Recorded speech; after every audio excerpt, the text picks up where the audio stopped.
Well, we didn't do the intros, the West Coast business shows, but we were talking. I thought let's just roll, and we're talking Absolutely. boxing, and I Yeah. can't talk to Bob No. without talking about boxing. So, you two have gotten to know each other. I think I introduced you, right? Yep. Yeah. You did. I knew you guys would get along great, and Thank you it for did that. not disappoint. I wish I had a camera when you guys first met, because you guys met and you just stood there right where you met and just started talking. Yeah. I thought, oh, there we go. This will be a fine interview. William, let's talk. I don't know. You've got to know each other. Your son liked boxing. I just want to hand it over to you for a sec. We got to talk a little shop boxing talk. Now you take it away for a minute. Yeah, Bob is a great friend, and thank you for the introduction. We really hit it off. You know, it's just one of those occasions when you meet somebody and you feel like you've known them forever. You know, and I see him on a regular basis now. I bring Irla, our oldest son, here probably once a week. It's the highlight of his week. He absolutely loves it. It's a great place. I cannot speak high enough about Sugarrays Boxing and Bob and what he has created. It's really, really special. Mm-hmm. And I got a chance to meet your oldest son. He's a character. His oldest son, his middle son was all like, you know, hanging out. I had my daughter there, and he was saying hi to her, and he was taking his shoes off, and he was just being. Then his oldest son comes and says, "How do you know my dad?" I said, I work with him. We're friends." And he said, and so he started questioning me to see if I really was his friend and really did work with him. Right. And so he asked a couple questions. I got it right. And then the third, he said, "How old is he?" And I didn't know. He's like, "Okay." Wow. You got a couple characters. Yeah. Oh, That's great. Yeah, it's been wonderful. I mean, the club's it's got an good heart. You know, a lot of boxing gyms. You know, when you go there, you hope that they'll have that kind of heart where everybody's welcome, everybody's treated the same. There's no, you know, kind of differentiation between you know, kind of men and women. They're all treated the same, and everybody's treated. They get as much attention as we can possibly lavish on them, and the people come to the club and they love the club. And they love being part of the gym. It means something, and it's a reference point in their lives. And you know, if the club stays the way, you know, it's kind of it doesn't change radically. There's something for that in a life where everything's rapidly kind of evolving, and people are doing things, and things are changing, and costs are going up, and everything else, and the club stays the same. It's kind of a point of reference in people's lives where they can always go back, and when they go back, you can see the relief where it's just the same. You know, it hasn't changed at all, and everybody's glad to see them. You know, and I think boxing gyms, you know, in every city there should be, you know, a wonderful, you know, kind of cathedral, and there should be, you know, kind of entertainment in the form of, you know, stadiums and what have you. And every city should have great boxing gyms, you know, that are there. And it can't just have one, it's got to have several, because otherwise you've got nobody to compete against, you know. So I think over the years we've been very lucky. But I do realise, you know, that I moved to downtown and closed the gym on Marine Drive. And when we closed it, I was looking around the gym and I realised that without the members, it was just a building. It wasn't anything. What actually makes the boxing gym 100% the quality of the members. And we've been, over the years, extremely lucky with the wonderful variety of members that we've got, and you know, there've been some amazing people. I mean, along the way we've had a couple of darlings as well, though. I've got to tell you, you know, I think we've had at least 3 people that were implicated in murders in you know, and found guilty, you know. So this is not kind of but if you take the sheer volume of people that come through the doors, then you'd probably get the same statistic for McDonald's, for other restaurants, for other large kind of businesses where they have a large flow of the general public.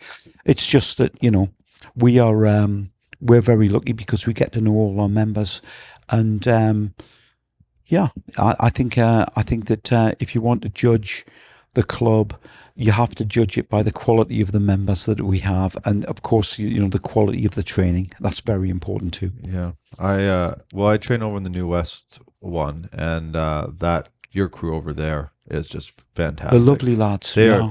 Everybody there, and just the members, like you're saying.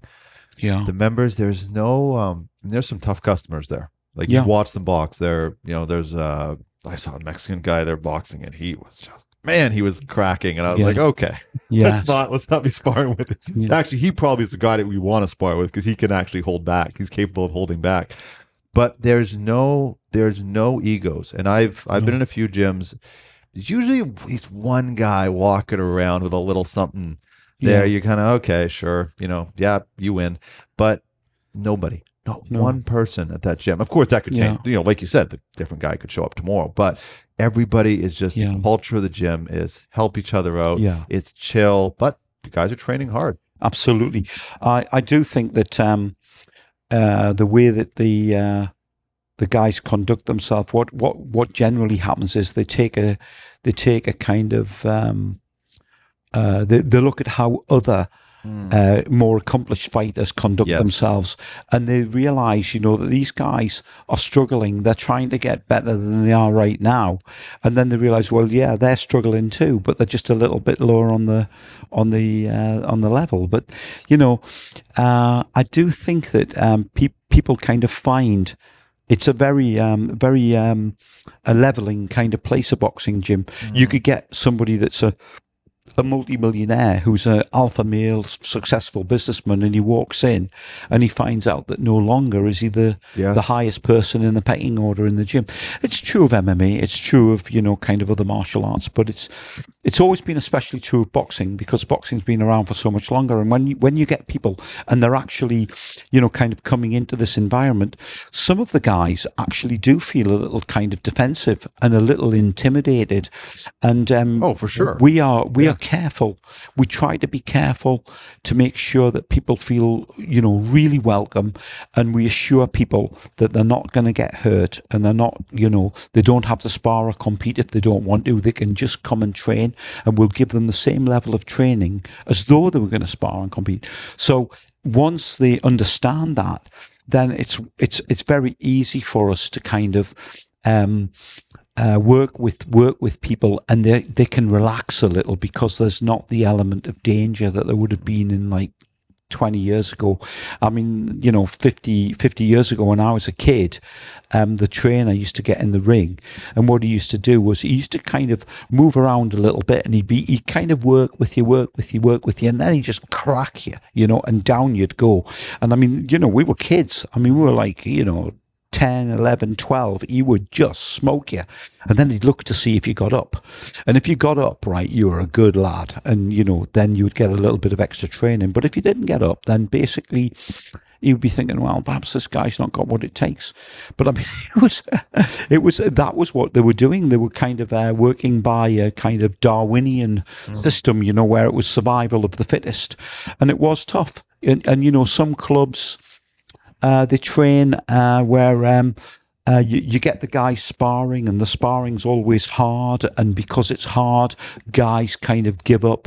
But they might have been good, but they never get an opportunity to find out because actually the sparring's so hard that it actually they don't want to come back.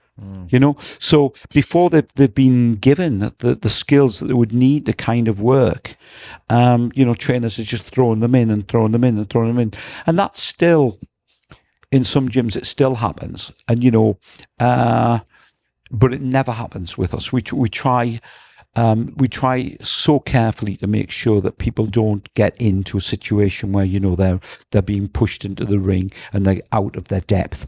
And this is a lonely place, and there's no timeouts in boxing, and there's no tapping either. There's, I was going to get a T-shirt. I was going to have it, with boxers don't tap, because there actually is no tapping. We've had guys, come to the club who've been competitive, semi-professional MMA fighters and what have you, and they don't like it. If they're on the receiving end or they're sparring and it's tough, they're not that comfortable with, they like to be able to tap out or kind of walk away or take a break or whatever. There's nothing like that when you're boxing. Nothing like that. 3 minutes is a long time.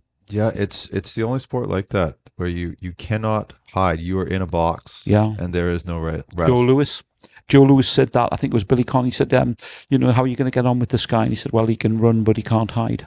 That was Joe Lewis, and it was a very short statement, but boy, was it true, because Joe Lewis was a great finisher. He was a great finisher, and it was something that he just said off the bat. He can run, but he can't hide. Yeah. William, you got some questions for Bob? Well, before we move on, I want to quickly circle back to, I guess, the Sugarrays experience, and give full credit to you for that. This is a special place, and that culture comes from the top. It doesn't just happen. And I've seen it here firsthand. And the way I would describe you is you're very fair, but you're firm. You know when somebody is stepping out of line, and when somebody has to be corrected. And that's very important to have that safety, I suppose, and that control. Yeah. But that stems from the top, that kind of leadership. Thank you, William. Thank you. And that's why I think Sugarrays is such a special place, because you have built that culture over the last 20 years. Yeah. And more than that. Yeah. So well done. Thank you so much. You're very welcome. So I'd love to hear a bit about your greatest memories when it comes to boxing, because you have so many stories. Yeah. I could stay here and listen to you for a week. So sorry to be putting you on the spot like this. Yeah, no problem at all. I mean, what are your greatest memories, or one of your greatest ever boxing memories? I had some wonderful. I remember, training with the national squad in Britain. Going actually fought in Ireland, and during the Troubles, and the Troubles were a kind of period of time in Ireland where there was a lot of political unrest, and it transpired that there were a lot of bombings, there was a lot of attacks on by different factions, and it was dangerous, to go to Ireland as part of an England team in box. And we went to Ireland, and everything was set up, and we were getting ready to compete. And this guy came over and he said, listen, we're just going to take the knives and forks off the table in case you get stabbed on the way to the ring. And that actually did happen. And they took all the knives and forks off the table in case we got, stabbed on the way there. And then I've got to tell you that my greatest memory was of how wonderful the Irish people were to us. They were just so wonderful. It was a wonderful, experience, and the people were really, really nice. And, I remember boxing, I was boxing the Navy champion at my weight. He came in from Plymouth Royal Command, and normally the local fighter goes in first, but I was in the ring. I was the local fighter, and I was waiting for this guy to come in. And they played the bagpipes for him, and it was deafening. I mean, it was deafening in the room, And I was standing in the corner. I'm thinking, yeah, but he won't get them into the ring with him. I'm thinking it'll be all right once the bagpipes are finished. But and he got in, and that I was very impressed by that. Highlights of my life would be Sugar Ray Leonard coming and visiting the gym. Just turning up and visiting the gym was such an honour, and it was a wonderful thing to meet him. And he was really lovely. That was a great pleasure for me. When did he visit? 2008. He came. He was doing some kind of an interviews at the River Rock, and I was doing a course on I think it was refereeing and judging. So it coincided, and I went over and I said, I own a club called Sugarrays, and he said, "Oh, you own Sugarrays?" And he came rushing over with his business manager, and I think that initially he wanted to make sure that I wasn't ripping off his name in any way. As a matter of fact, I've got to tell you that it was really named after Sugar Ray Robinson, who was my favourite fighter of all time. But Sugar Ray Leonard came, and he was just wonderful. He was such a lovely guy. And, later on, he contacted me and asked me if I could think of any company or any business that he could kind of use his good reputation and promote himself with. He actually rang me up and asked me if I could think of any company that he could kind of amalgamate with. And I actually suggested to him that he should contact Vitamix and see if Vitamix would be able to do something with him. I don't know what happened there. I think that he did. But in any case, that was a highlight. Freddie Roach. I lost a night's sleep when I met Freddie Roach. Freddie Roach was so nice, and he came and trained at the gym. He's such a lovely guy, and such a wonderful trainer that I wondered if I'd ever be as good as him. But I came to the conclusion if I could just elbow him in the throat, I'd be back on top, But basically, he was such a lovely guy. I mean, honestly, when I say I lost a night's sleep, I really did, because he was a genuinely lovely person. He was just in someone's corner. I forget who it was. I just saw him in someone's corner. I was kind of surprised. Yeah. I think he was in an MMA corner. Well, that wouldn't surprise me, because I can remember. From time to time he has trained MMA fighters that flown in specially to work with him. Yeah, I mean, we've had that as well. I mean, we've had people quietly fly from George St. Pierre's gym to train in Sugar Ray's. We've had people fly from other gyms, from other boxing gyms. Actually, they've flown right across the country to train for fights and then go back again. And we've done a really great job with training professional and amateur fighters who are kind of at the kind of a higher level. We kind of excel that way. What other famous boxers have come through the doors at Sugar Ray's? Well, in this ring, we've had Amir Khan, has been trained in this ring. We had MMA fighters. We had the baby-faced assassin. There was a heavyweight champion of MMA, and he came into the gym and sparred in this ring. And actually, he didn't have a tight defence. And I said to him, I was a bit concerned. And he said, yeah, but I can take a good shot. And right enough, his neck was enormous, But the next fight he had, he got cut to bits in the fight. And of course, the problem was that, he was seriously damaged. And you can't afford to take the damage.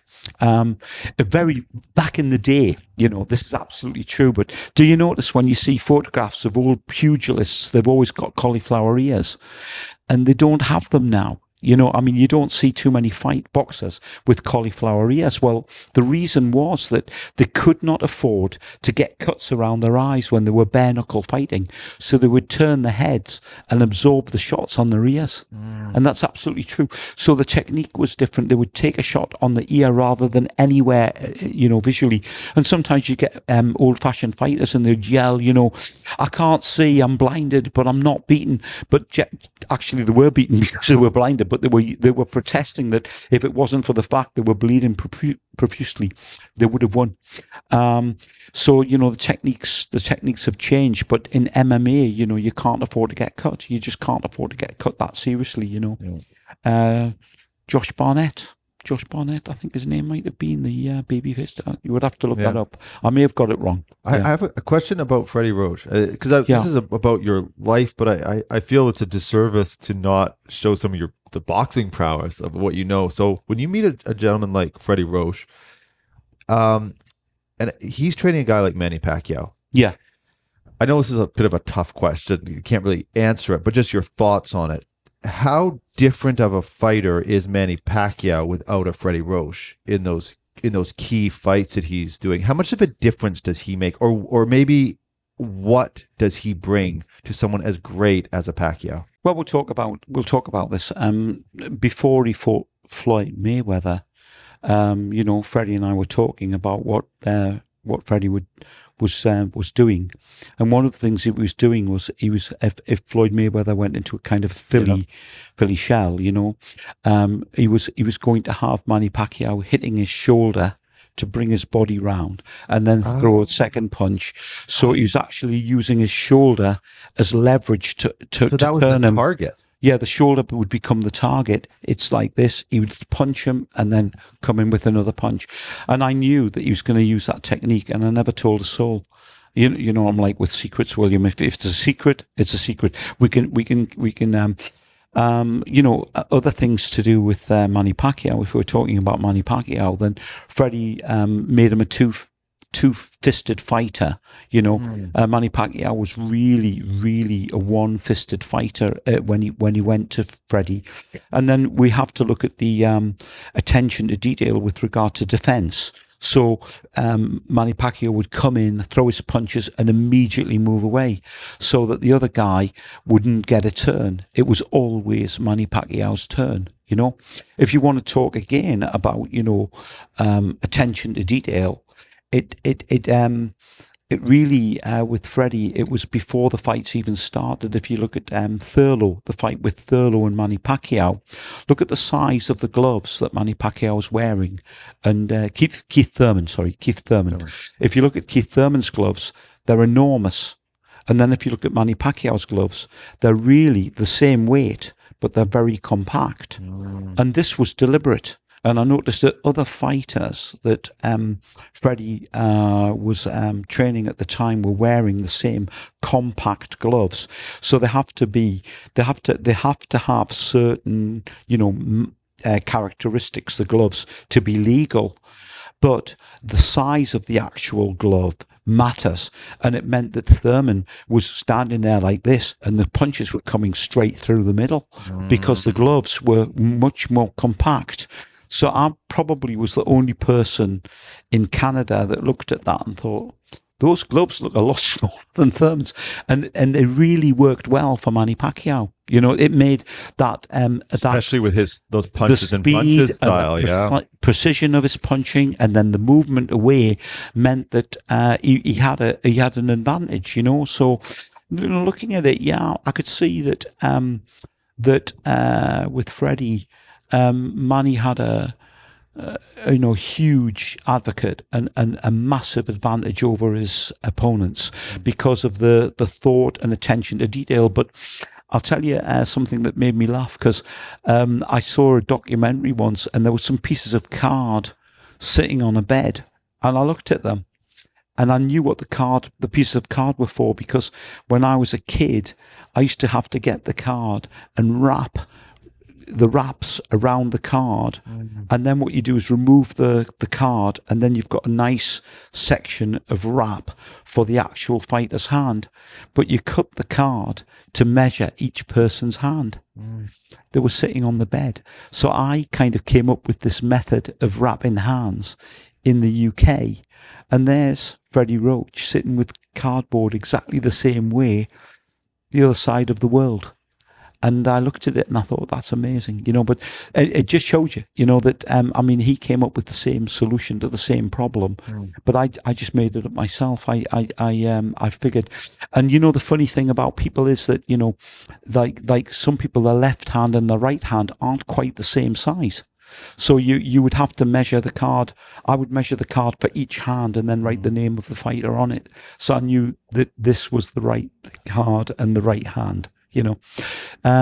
So that's just a little thing. Well, like William said, I could sit here for a week just hearing you talk about. I just go to the next boxer and the next boxer and but William, I'm curious. Just you guys have made kind of a fast friendship. Maybe just, I know it's kind of putting you on the spot, but just what you've seen of Bob having your son in here, and just what you've seen of him and his character, because I've known you now for quite a few years in Yes. sort of different snares and different stages of my life, actually. The story I've told you is I came in with a broken hand. I mean, of course, you don't remember. You've got a lot of young kids going, but you came with a broken hand, and you didn't blame me for getting in another fight. You said, for whatever reason, you attract that type of attention. Yeah. And it was the first time I basically hadn't been the one getting blamed because, temper and all this stuff, right? Yeah. And that was the last fight I've ever been in. Outside of a ring doing sparring. It was the last fight. I never got in another fight. And you said to me, you just can't. You just can't. Yeah. I said, I could just not do it. Yeah. And that was the end of it. I never got in another fight in my life. And hopefully don't. But the relationship you guys have had, it's been so quick, and I'm just curious what you sort of taken from Bob. I mean, he's as you can see, just a wealth of knowledge in boxing, but also in this gym, inspiring people and keeping people coming back, and the culture he's put in. And I know you're always learning from people, so I'm curious. Bob, I think, reminds me a lot of myself. He's an entrepreneur. He's a business owner. He's got lots of energy. He never sleeps, but he's a fountain of knowledge, and I really enjoy spending time with him. Yeah. And he's one of the nicest people I have met since I moved here to Canada 15 years ago. There's no doubt about that. And we just hit it off because I think we have a lot in common. Yes, our boys taking such an interest in boxing definitely helped, and coming here to the location and seeing Bob often. And learning from him. Like I like spending time with people, good people, who have had all of these experiences, both good and bad, and trying to learn from them. Great mentors, and Bob has been a great mentor to me. William, and such a pleasure. I really mean that. Yeah, it's such a pleasure. We have. I think that if you look at life and you consider it an adventure, then William is in a massive adventure. He's got such a lot of business interests and a spectacular growth and development, and it's humbling to see how you can cope with everything, William, and take it all in your stride. And problems that other people might think, oh, that's a real issue, you just walk through them and as though breeze through these every day. And there's by the way, there's such stuff in the back of the car. We mustn't forget that today. I've got that. But there's so many areas where I would say that William's a just wonderful, businessman with the right kind of way. I mean, the staff love him. It's great to see that, where the staff in different businesses are kind of coming to see him just to have an opportunity to talk to William, and they may never have met him before, but they'll actually come over and say hi, and what a pleasure it is, to work for the company. And it's really lovely. I mean, I'm so much smaller. There's so much less staff for me to deal with, that I know my staff really well, and I know that I know them. I'm deeply concerned about them, and that they do well. I love the honesty that Bob has. I brought him up to the Copper Beach a few days ago, and we were bringing up some NFL merch. That's what he's talking about in the back of his truck, and we were, I think, in such deep conversation, we forgot to actually drop off the merch. But we went there, and of course, we're always doing a bit of market research. And Bob ordered some wings, and I had a quick meeting with some local business people. And Bob said, I'll be over here, and I'm going to order some wings, and I'm going to, test things out. And he's ordering different sauces. And at the end of it, he goes up to the general manager, and I'm standing there, and he said, that tartar sauce that you had there, it's absolutely awful. And general manager is just looking, all right, okay. He's like, yeah, you're just not allowed to use that anymore. I've actually looked up tartar sauce. I've been looking up, doing market research on tartar sauce, because I do think, we went to Newfoundland together. You know, we went to a bar in Newfoundland, and they had wonderful tartar sauce. And the thing is, I'm not a big fan of tartar sauce, but if you're going to have it, it should be good. You know, because it's like, it's not an expensive item. I just think that it could have, there was a little bit of room for, but the bar. Oh my God, William, the bar's beautiful. The bar's beautiful. It's the most welcoming, lovely place. You know, the Copper Beach is just a lovely place, a lovely beach. Thank you. Lovely bar, you know, and you've done a fantastic job. Isn't it refreshing though when you meet people? And all of us, we just love. There's maybe a moment when someone's honest, and you go, "Oh, I wasn't ready for that." But we all love honesty. You know, when someone is authentic. I mean, that's why the three of us are here in a lot of ways, is because we're just doing what we're doing, and we can actually talk, and what we're thinking is actually what we're saying, and you can actually build relationships when people are honest. Well, you can, and I don't think you know. The problem for William is that, you know, he's got so many bars and so many business interests beyond the bars, and the construction company and other interests beyond that for our friendship, I would always want the very best for William. I couldn't. I would want to help if I possibly could, and I would never ever run the business down or anything like that.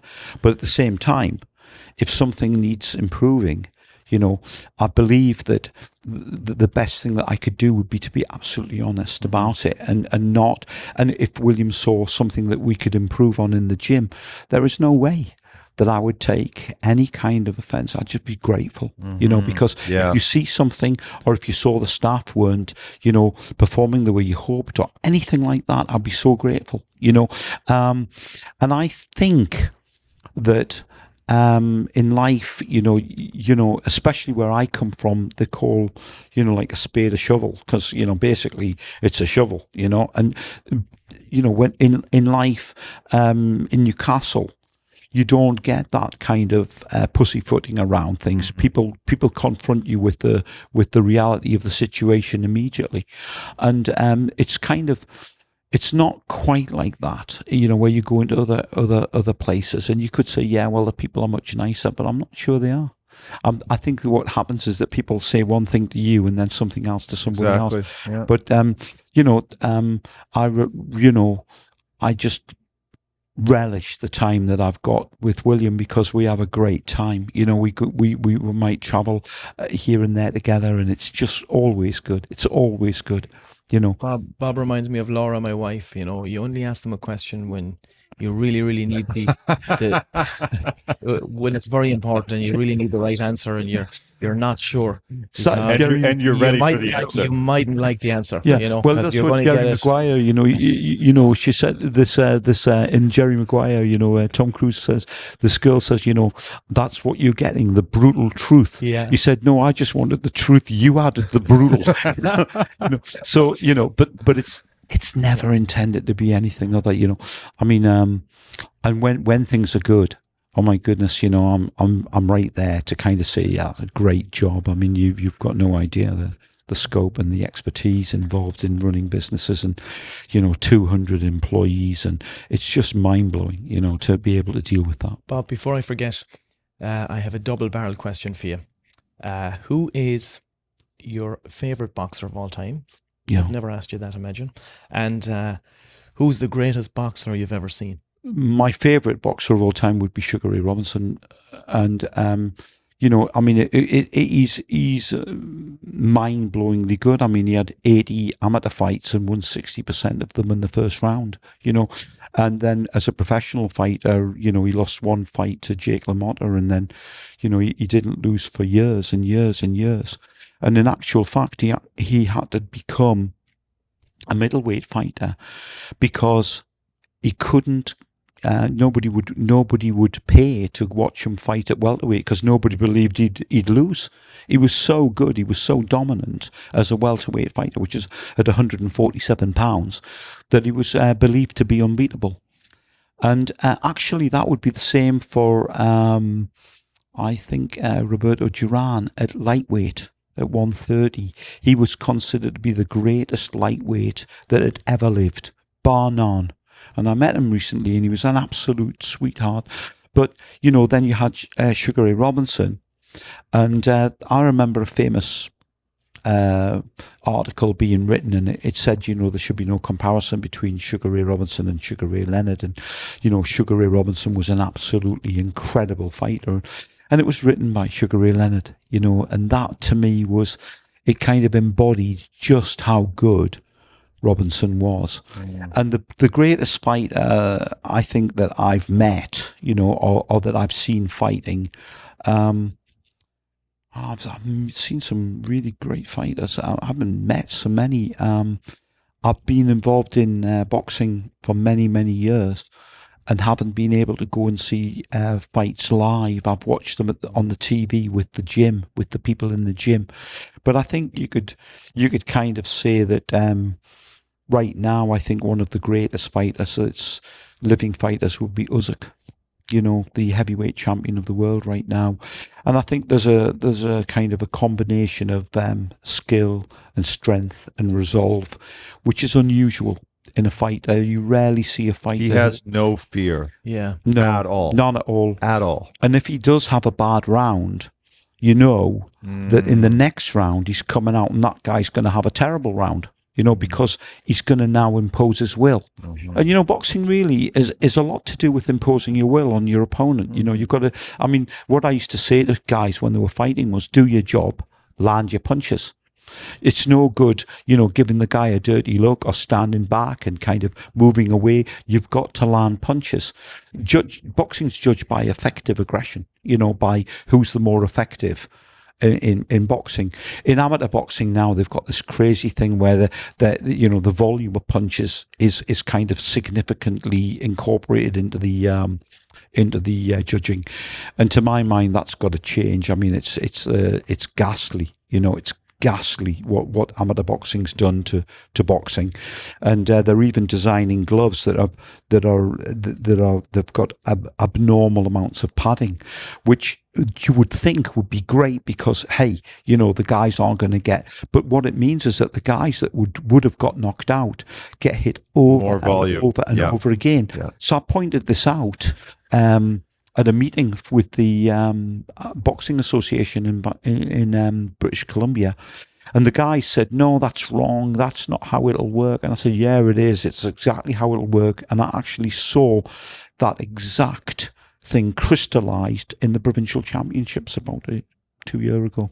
You know, where guys were taking punches, they were getting badly hurt, but not badly hurt enough for the fight to be ended. So they just accumulated damage because of this crazy design of gloves that's been pioneered by guys that really should not be involved in boxing and don't understand. You know, very interesting thing. When boxing gloves were first incorporated in boxing, the bare knuckle fighter said this is going to be terrible, and the reason that they were very concerned was that they thought that now fighters are going to be able to punch with absolute power with every shot, and that people were going to get killed, and they were right. About 2 people a year get killed boxing. Yeah. The 8-ounce gloves that MMA fighters have don't afford the same level of. Well, you've got to be much. Bare knuckles coming back. Yeah, and I don't think it's really, people don't really get killed in that, right? Because you are kind of forced to control yourself. That's right. You've got to be careful about where you're punching. You know, I mean, you know, when I was a youngster, right, I'd have my hands up and I'd be looking at lad punches and I'd be in. You know. Now I'm older, what I'd do is I'd drop my head. So if I saw the punches coming, I'd drop my head and I'd just let them hit my head, the heavier part of my head, and damage the hands. So I'd be all right with that because the muscles in my neck would absorb the punches, you know, so I'd time the punches, drop my head and have the punches land. And that's a technique used more in professional boxing than amateur boxing, but it is used. And bare knuckle fighting and things like that, you've got to be awfully careful that you don't damage your hands really badly. Yeah, they have to actually punch. They actually have to punch different. They've got to be careful. Yeah, they might actually snatch with punches to try and cut people around the eye. Have you seen this bare knuckle stuff they're doing now? I haven't. people are getting badly injured there, but it's superficial stuff. It's cuts, Yeah, things a like lot of that. cuts. But there are a lot of I cuts. saw a little bit of it on Granville Street. Yeah, yeah. Well, there's always that. Yeah, that was me. Yeah. I remember, when I was a kid, I was working on a door in Scotland, and there was a wedding, and there was I don't know what caused it, but there was a full scale riot at this wedding, and guys were fighting, and they had their suits on, they were all in the wedding, but they all had their suits on, and I grabbed a hold of this guy, and he turned around and he said, "What a wedding," and he was covered in blood, and suit was all torn, and I'm thinking. Yeah, I mean this was going to be the highlight of his year. Was this? He's still telling the story. He's probably telling the story right now. Yeah. But it's absolutely true. And I mean, I just thought, oh my God, just walked him out gently, because I mean the idea is not to hurt anybody, and yeah. Will Tyson Fury fight Usyk again? Do you think, or should he? I don't think he could win the fight.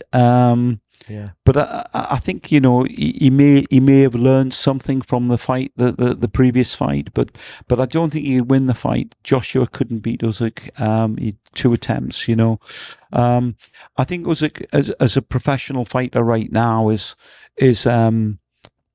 his distinction is a level of skill and a level of movement which is beyond the actual ability of his opponents right now. His heart sort of reminds me a little bit of Holyfield. That's some people naturally have heart. Yeah. But then there's like this almost next level of you've like driven yourself to this place, and like Holyfield just had that. He just had this thing that other people, I think that. Would you like a lovely story of Holyfield? Of course, yeah. Lovely story. So what happens is that he's due to fight Tyson. And what he'd done was his trainers had decided that this was what he needed was he needed to do a lot of weight training and a lot of conditioning, to get himself into shape. And the training really hadn't gone well for him, and it didn't really work out the way he'd hoped. So he's preparing, finally fine-tuning, getting ready for the actual fight itself. And the fight with Tyson was lost in an elevator in Las Vegas. And what happened was basically he got into the elevator, and there was Tyson's entourage were already in there. And when he gets in, they started yelling and, kind of saying, yeah, Tyson's going to fuck you up and all this kind of thing, Basically what happened was that Holyfield his demeanor changed immediately, and his attitude towards that fight, things hadn't been going well. But Tyson had Holyfield had a complete aversion to bullies. He's actually campaigned against bullies, but then he was in an elevator full of them, and when he got out of that elevator, his mindset was completely different, and the fight was lost in the elevator, because when you see the first round, you'll see Mike Tyson comes out and Holyfield knocks him straight back, and there was a quantifiable kind of a visual effect which had manifested itself because of what happened in that elevator in a hotel in Las Vegas. So that's interesting. You see it now that you say it. Now you realize how he was. He was like a lion. Yeah, the mental, but the training before that had been so appalling, and he had been a little unwell that he was like a 24-1 underdog. And a lot of the bookmakers normally they lay off the bets, so they'll take your bets, on 24-1, and they'll happily take it, but they'll lay a little bit off so their losses aren't. But they didn't bother, and some bookmakers lost their shirts because Holyfield won the fight. I have to say though, for the record, I do think he was purposely headbutting Tyson. Oh, Evander Holyfield is a professional boxer. Bob is the best guy to talk to boxing is about absolutely, ever. Do you know how the difference between, if you ever see, if you see a kind of a movement like this, so the person's coming in with the head, it means they always land their head on the forehead of the person as they're coming up, and the other person isn't colliding with their eyes. You see, so if you want to be sure that this is not a accidental headbutt, look for the cynical kind of movement on the way in, and you'll see the person. You'll see the person actually move in with the head, and then it's deliberate. And Vander Holyfield, may well have been using his professional technique, if you like, But it's a tough game, boxing. It's no church, and professional fighters. I mean, they've got to make a living and they've got to win, And curious thing about Mike Tyson, he was a very clean fighter. Yeah, he really was. Yeah, his technique was peerless. And he's an incredibly clean fighter. It was an incredibly clean fighter. They don't need to cheat because they have the technique to back up what they're doing. Yeah, so that's how it is. We talked about some tough guys, Bob. To wrap up this interview, you're a fighter. Yeah.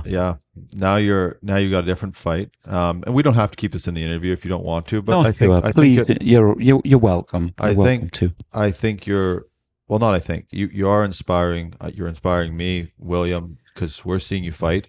Now you got a different fight. Yeah. Do you want to talk about it? Sure, absolutely. I've no problem with this. About 3 months ago, I was diagnosed with terminal illness. I've got inoperable cancer, and I'm in a position where I'm getting treatment right now, and I'm trying to combine a metabolic program with the treatment for chemotherapy. I didn't really want the chemotherapy. It's only got a 3% success rate. Nationally, chemotherapy is you'd be more successful chewing cardboard than you would taking chemotherapy. But the thing is, that's what the government and the big pharma want to kind of promote. So there's a huge investment in that, and you really have very little choice.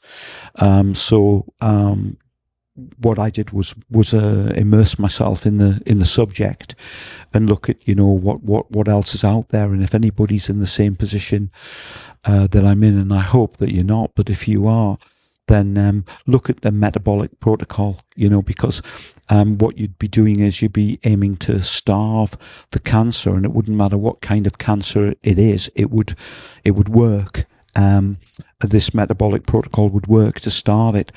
The only problem for myself is that, unfortunately, I was misdiagnosed, which is it's kind of understandable, because the symptoms that I had fell entirely. They were the same symptoms whether you had an autoimmune disorder or you had cancer. So the doctors went with the autoimmune disorder, and it turned out that I had cancer, and I kind of was delayed in really facing up to the issue that I really had for probably about 2 years. And in that 2 years, the cancer had metastasized from my esophagus into my lungs, my abdomen, my stomach, and my pancreas.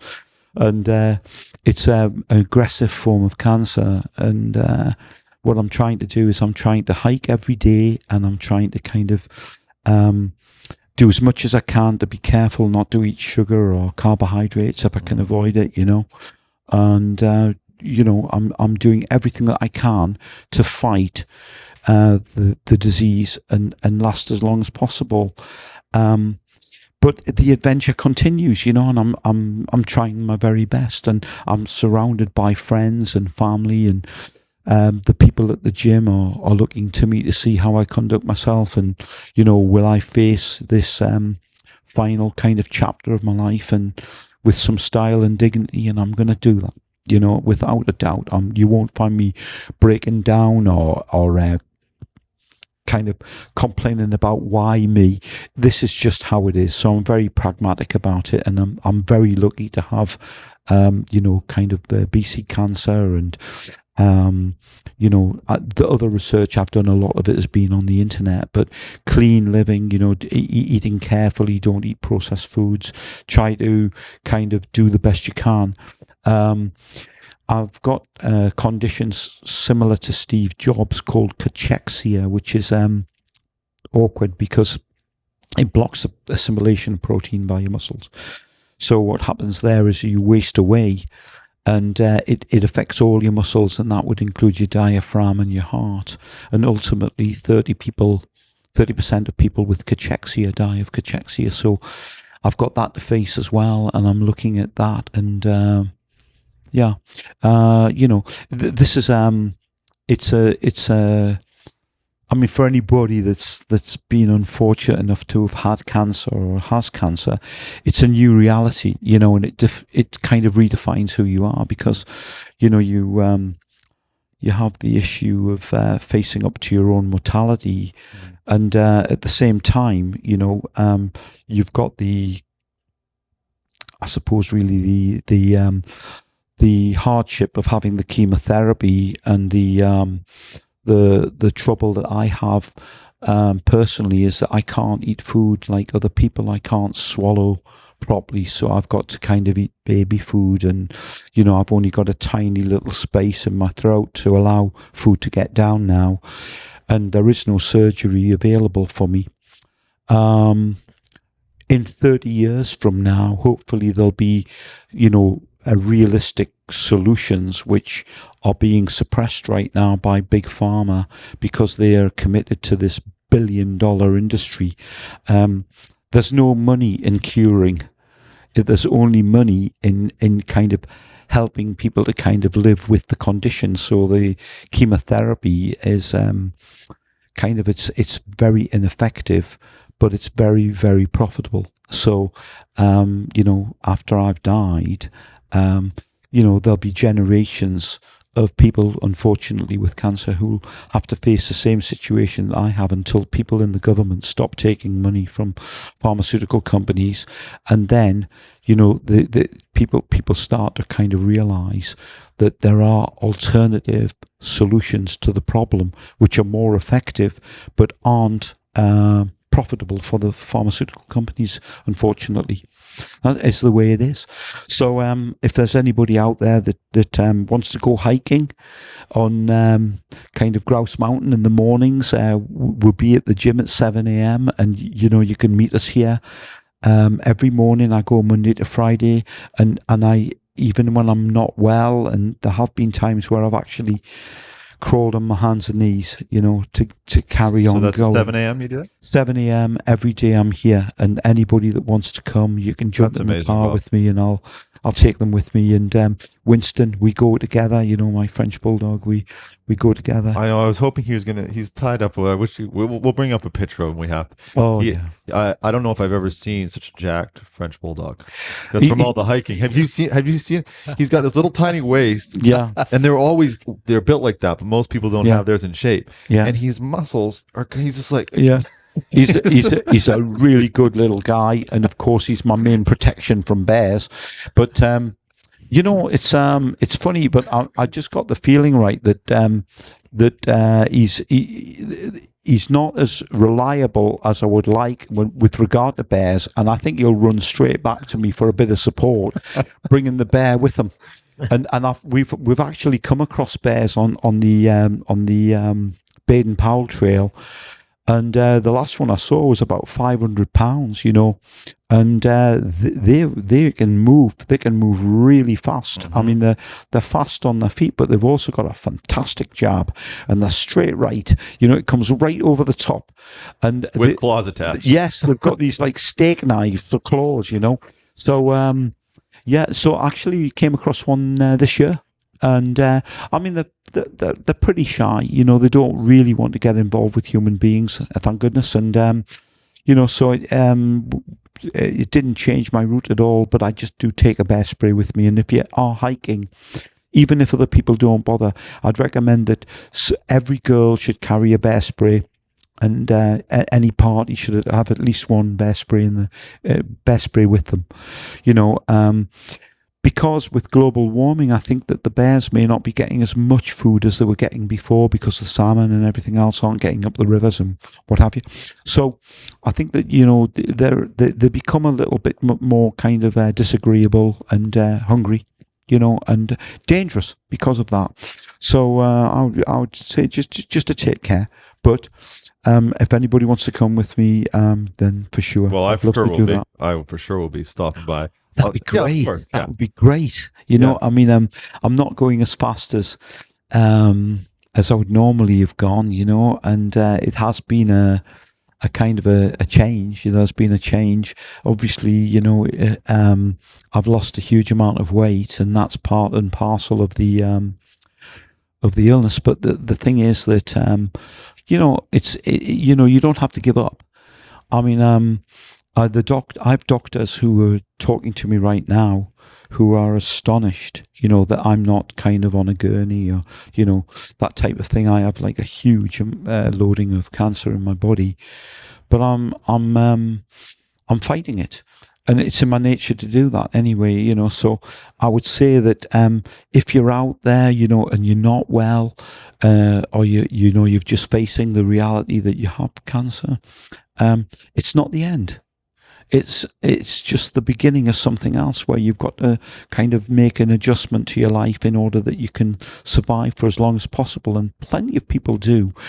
Might be a little late for me because it spread so dramatically that all the doctors, when I had the endoscopy and the PET scan, they came up to see me and they all shook my hand, and said goodbye. And it was very touching, But I'm thinking, well, I'm not going anywhere. I'm going to do the best I can to kind of stay. I got as long as another possible. round or two in me. I think I have, I might have taken a knee, but no more than that.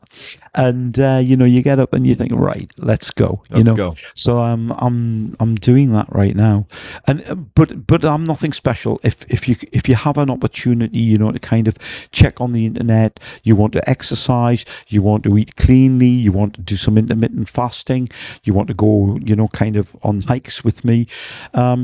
7 a.m. Down at the gym. I'll take as many people as I can in my car. It won't cost you anything to go. I'll be very, very happy to help anybody that's in the same kind of position that I'm in. If you're having chemotherapy, do a little bit of fasting once you've had the chemotherapy. It makes the chemotherapy more effective. And actually, you do feel a bit nauseous anyway, so it's no big deal, not to do without a bit of food. Afterwards, I know with things like breast cancer, if you do have some fasting afterwards, they've found that the cancer, if it was going to come back, it's less likely to. It's been medically proven that that's the case, So I just wish everybody the best of luck, and I know it's not easy, and it's easy for other people to say, look, after you've had your chemotherapy, just get out there and do something. And it's so tough, but I'm willing everybody on. And if I can do it, then pretty much anybody can, because I've got very little lung function left, but I'm not coughing. I'm not struggling. I'm still trying my very best, to do what I can. And I've got things to live for. I put an offer in for a property in Newfoundland because it was very inexpensive, and I thought, it'd be lovely to spend some time there, perhaps retire and spend a bit of time, by a river on a property. It's so beautiful there, and it's not so expensive, so I can perhaps afford a place. And got other business interests. So hoping to open up another gym, open up another one, and I've just bought out an existing gym that's closing down, to move the equipment. So that's wonderful. Wow. And so I'm assembling a management team for Sugarrays, so Sugarrays won't close. I'm hoping actually that Williams indicated that he would kind of step in and kind of keep an eye on the business for me, after I've gone, and I can rest then knowing that the business is in good hands, So there's a lot of things that have happened, and I know it's hard to kind of say, well, having this illness is a good thing, but what it's done is it's allowed me a chance to kind of kind of appraise what needed to be done, because I'm just on a journey like everybody else. You know, it's just my journey's ending a little earlier than other people's, and I'm not giving up. I'm definitely going to try my very best, but the reality of it is that, you know, if it has to be, then it has to be. You know, I've had a great adventure, and I've been very lucky, very, very lucky. And it's been an honour, you know, to have the gyms and to have so many wonderful people. There you go. There you go. Thank you, Bob. Absolute pleasure. Absolute pleasure. You know, it really, you know, so yeah, so there's the other. Okay, well, I think we can leave it there, all right?